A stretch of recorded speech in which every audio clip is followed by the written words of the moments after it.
You know what, I love big screens as much as you do, but sometimes you just need a physical keyboard. What's going on, guys? I'm Aaron from PhoneDog.com, and if you're coming from BlackBerry and you're migrating to Android for the first time, you know what? You don't have to get a mid-range device with a keyboard because the Samsung Captivate Glide is here for you. Now, this thing has a physical QWERTY keyboard, but it's packing some pretty rockin' specs. Rockin', I don't know if anybody ever says that anymore, but it's got a dual-core 1 GHz NVIDIA Tegra 2 processor, an 8-megapixel camera, got a pretty decent-sized 4-inch display, and more. Android 2.3.5 with TouchWiz 4.0. So this is a pretty feature-packed device, and it may not compete with the big boys with the dual-core 1.5 gigahertz processors, but it's definitely a nice little low high-end device on AT&T. Let's take a look at it in the full review, but first some love to Best Buy Mobile because they hook us up with phones just like this for use during One Paw Bandit game. When you go into Best Buy Mobile, you'll walk out working. They'll get all this configured for you, your email set up, your web set up, your call settings, so when you walk out the door, you're good to go and you're walking out working. Let's take a look. Captivate Glide.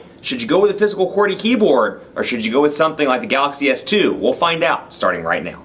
So let's say you really like the Galaxy S2 series, you know, and you're on AT&T, but you need a physical QWERTY keyboard. Well, the Samsung Captivate Glide is going to be the device for you. And in all honesty, you know, this is one of probably my favorite devices that I've reviewed in 2011. And you're thinking, come on, Aaron, you've reviewed the Galaxy Nexus, you've reviewed the Skyrocket, the Droid Razr, and more. I'll tell you why I like this, because it's proof that you can have a keyboard on a device and not make it mid-range. That's, you know, it's a high-end device, even if it's at the low-end spectrum. It's a nice high-end device with a, or I kind of said that wrong, the low end of the high-end spectrum, if you will. It's made well, it has some nice specs, it has a dual-core 1 gigahertz NVIDIA Tegra 2 processor, it's got a 4-inch display, which is really nice, 4-inch Super AMOLED display at that, and then it has an 8-megapixel camera on the back with 720p HD video recording, a front-facing camera, and then Android 2.3.5 with TouchWiz version 4. So it's packed, you know, to the gills, and it may not be a Snapdragon, a dual-core 1.5 gigahertz Snapdragon processor, but it's enough to get the job done. I really like the Tegra series. I think they do a good job in the smartphones, and it continues on with the Captivate Glide. And this is available now at AT&T, and like I said, it packs a keyboard, and while it may not be the best keyboard, more on that a little bit later in the video, it's still nice to have the physical option. So let's dive right into this. If you're coming from the Galaxy S2 series or you're familiar at all with it, you're going to see a lot of similarities here. First of all, it's running Android 2.3.5 with TouchWiz version 4.0. So the same version of TouchWiz that's on the Galaxy S2, that's on the Skyrocket, that's on the Epic 4G Touch, all the members of the Galaxy S2 family. So that's really nice. You know, TouchWiz 3.0, not my favorite. They just rehauled and did a great job with TouchWiz 4.0. You can see how quick this device is. Very snappy in day-to-day performance. You can see out of the box, you get All Share, AT&T Code Scanner, AT&T Family Map, featured apps. You get Live TV, My AT&T, and then over here you get Quick Light, Social Hub, which is actually a Samsung program, YP Mobile, and more. Now you can uninstall most of the AT&T stuff, which is really nice. So AT&T, for you Android lovers, they've done two things that are really nice. Not only can you install third-party applications that aren't from the Android market, but you can also come in here and uninstall the AT&T stuff. So you can get rid of that bloatware if you don't want it or you don't think you're going to use it. Now just to give you kind of a run through here of TouchWiz, you can see the notification bar. You've got shortcuts to Wi-Fi, Bluetooth, GPS, flight mode, and screen rotation and the network ID over there. But you can see, you know, just a really smooth performance, 7 home screens here, and we'll go to a blank one just so you can see some of the changes. Maybe you're coming from a Droid charger. If you're on AT&T, the Infuse 4G, we're going to see some changes to the menu structure as well. You can see in TouchWiz 4.0, everything's grouped down here on the bottom. So we can go in here to widgets, and you can see instead of that ugly Android folder that pops up and kind of says, do you want widgets, folders? It pops up in a nice, neat, clean look here, and the screen is nice and vibrant. So you can see, we'll just do AccuWeather, for example. Now, you know, Samsung's really done a good job. I did not care for their widgets in TouchWiz 3.0, but they've done a really good job of not only coming up with some nice widgets, but making them customizable as well. So you can customize the size of this, make it like that. You can make it a little bit larger if you want to. And that said, you know, let's say you get to a home screen like this where you don't have a lot of space. HTC Sense makes some beautiful widgets, but that said, they're not customizable. So if you don't have one that fits that size, where you're kind of out of luck. Whereas with this, at least with most of the widgets, the Samsung widgets, you can customize and kind of fit those in. So just get more widgets on the screen. All those little customization options are things that I really enjoy. And I think you can actually, let me go in here real quick to settings and see display, and then go down to animation, window animation, screen display, and then you can change the font as well if you want to. So you have a default font, Choco Cookie, Helvetica S, and you can change the fonts online. So not exactly, you know, if you're talking about personalization, it's not all the way up to par with HTC Sense 3.5 or 3.0, with the ability to change the lock screen and, you know, change your wallpapers and get the, or I should say, get your wallpaper from htcsense.com or HTC Hub. It is not quite there just yet, but TouchWiz 4.0 offers quite a few options in the customization department, so that's really nice. So we can see some changes here on the AT&T version versus, you know, if you're really a stickler like I am and you look for things like this, you'll see that the messaging icon has changed on the AT&T version, a little different there, and we'll jump right in and take a look at the interface. Now this is pretty cool as well. I don't like that they pulled this out of the international Galaxy S2 option, and that said, this isn't a Galaxy S2 technically, but still running TouchWiz 4.0. I miss the ability to create or set up custom themes for messaging. You can change the font size from between normal, small, and tiny, but if you remember in my Galaxy S2, the unlocked version review I did, you had the option to change the theme of messaging as well, so you could change the colors, you could change the way it looked, and more. You don't have that option to do it on the Americanized versions of these devices, but you do get 3 keyboards out of the box. You get the Android keyboard, you get Samsung keypad, and then you get swipe pre-installed as well. So a couple of different options depending on what suits you. Now this is a 4-inch display, which I've often argued is a pretty nice sweet spot for a lot of people. And you can use it, of course, in portrait or in landscape without the keyboard open, and that's pretty nice. So we're going to come over here and rotate back and say the quick rumor dog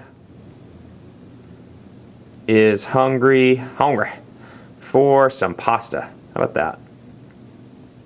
Quick brown rumor dog is hungry for some pasta. So pretty quick and easy to type on. You can of course turn on vibration if you want to, but then you get a nice 4-row physical QWERTY keyboard. Now this is really great for somebody that's coming over from BlackBerry, coming over from a mid-range Android device, coming over from anything with a keyboard, and they're like, you know, I don't know if I can go all the way to a touchscreen just yet. I need a nice kind of device to ease my way into the touchscreen waters. This is a good one for you. Now that said, you can see 4-row QWERTY keyboard here with a dedicated row for the spacebar and associated symbols, which I really like, and then you get your menu, your home, your search, and your back buttons over here, so easy shortcuts to those buttons instead of coming up here on the display and pressing those. So that's nice. Then you get, of course, a D-pad over here with OK, and it's pretty quick and easy to type on. Now that said, I don't really care for this keyboard, and I'll tell you why. The keys are island spaced, or there's island separation, if you will, between the keys, which is really nice, and that's a good thing. But if you notice, and I'm going to try to get this as close to the camera as I can, you can see those keys are really flat to the actual metal. So they're very recessed in the device. It makes it hard to get any sort of tactile feedback. So we'll say the Quick Brown Fox.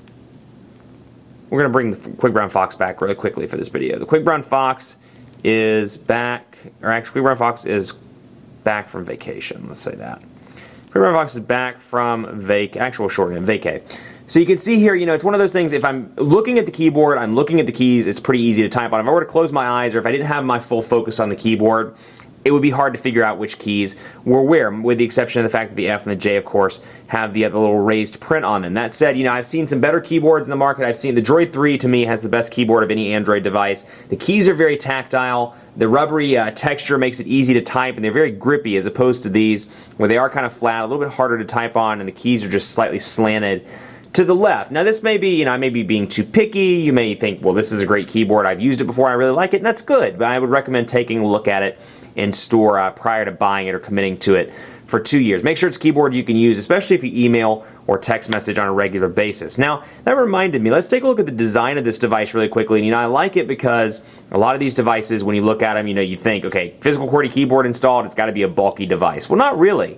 This is a pretty unbulky device, if you will. It's got a volume rocker over on the left side, a power button over here on the right side, no camera button, which is kind of a disappointment, but you do get a 3.5mm headphone jack, and a micro USB charging port up here with a little flap, or a little door, if you will, that opens and closes. So a nice little touch there. That's pretty cool. I like the texturized battery cover. I like the little metal accent here above the 8-megapixel camera as well. And then you get this battery here as well, which is nice. You get a battery. Congratulations. And it's 1,650 milliamp hour battery. So it's, you know, not going to be the biggest battery in the world, but given the display size, given the power of this device, I've been able to make it through a day with moderate use. So you shouldn't see too much trouble with the battery, even though, like I said, it is a little bit smaller. It's the same battery that comes with the international Galaxy S2, and it's done pretty decently across the board. Now, it is an HSPA Plus device. It supports, I believe, and I'll have to double check on this for the editing, but I believe it supports up to 21 megabits per second HSPA Plus. Now, you're never going to see that as a theoretical speed bump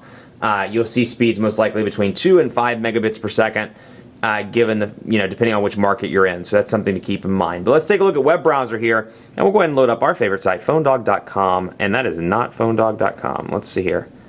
PhoneDog, it's screwing me up not having the tactile feedback turned on. Let's see here.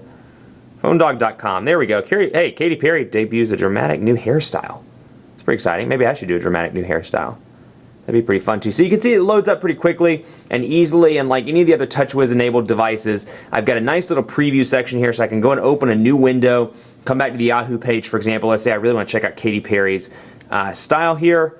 I can click on that, and then I can go right back. Drastic hair makeover, wow.